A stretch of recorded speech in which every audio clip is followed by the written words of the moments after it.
Let's rewind to June 2024. Narendra Modi had just taken oath for a historic third term. At that very moment, the United States was deep in election fever, with Joe Biden and Donald Trump running neck to neck. India's border standoff with China was in its fourth year. Sheikh Hasina was still at the helm of affairs in Bangladesh. And not to forget, Pakistan military had just stitched together another coalition government. As we speak of all this, today we are going to break down 1 year of Narendra Modi's third term as Prime Minister, focusing on how India's foreign policy has navigated a world that has changed faster than anyone could have predicted.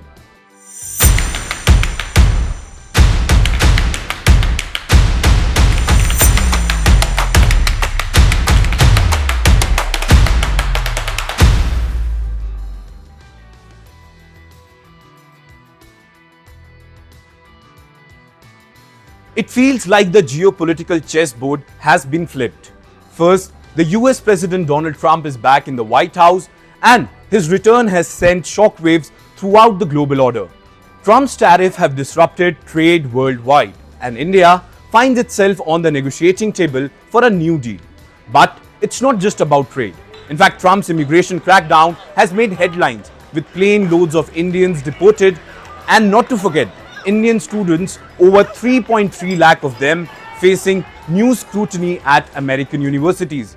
In fact, it won't be wrong to say that Indian diplomats in Washington have their hands full, balancing strategic partnership with protecting our citizens' interests in an unprecedented Trump world.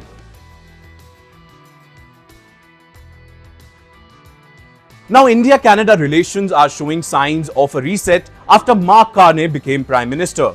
Following years of tension over allegation against India in the killing of pro-Khalistani leader, Carney has taken a pragmatic step, inviting Prime Minister Narendra Modi to the G7 summit in Canada, a gesture that signals a willingness to move forward.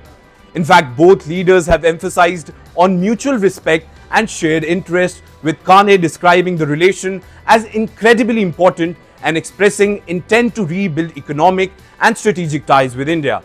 Now, talks may soon be revived on the fronts of trade and education, and also to improve diplomatic engagement is very much expected, reflecting a new chapter driven by cooperation and people-to-people connect.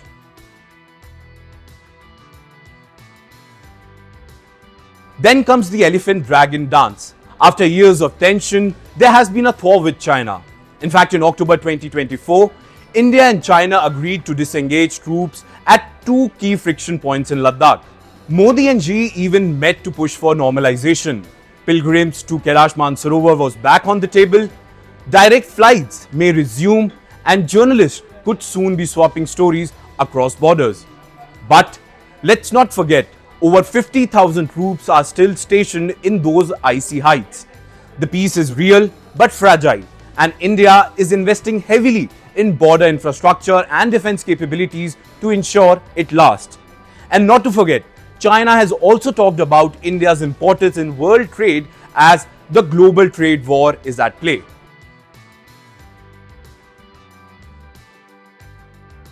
Now to the east, Bangladesh has seen a political earthquake. After 16 years, Sheikh Hasina's government collapsed amid massive protests.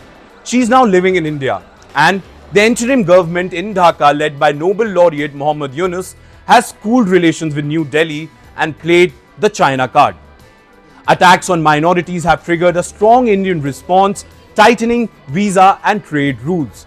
As Bangladesh gears up for election in 2026, India is watching closely, committed to support democracy and protecting vulnerable communities.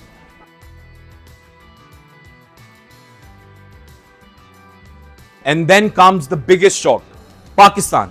After a massive terror attack in Pahalgam that killed 26 civilians, India has responded with both diplomacy and force. In fact, Operation Sindoor saw Indian forces strike 9 terror hubs, including of Lashkar-e-Toiba and Jaish-e-Mohammed headquarters. Over 100 terrorists were neutralized. This wasn't just a retaliation. It was a clear message. India now treats any act of terror as an act of war. The world watched as India redefined its war doctrine and made it clear to Pakistan and its backers in Beijing that old rules no longer apply.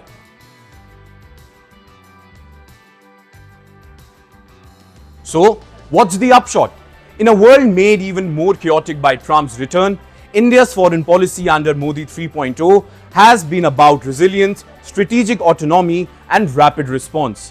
Whether it's deepening ties with the West and the US, managing a delicate thaw with China, or resetting the rules with Pakistan, and not to forget, with Bangladesh, India is clearly showing that it won't be a bystander in global affairs. The challenges are bigger than ever, but so is India's resolve to shape its own destiny.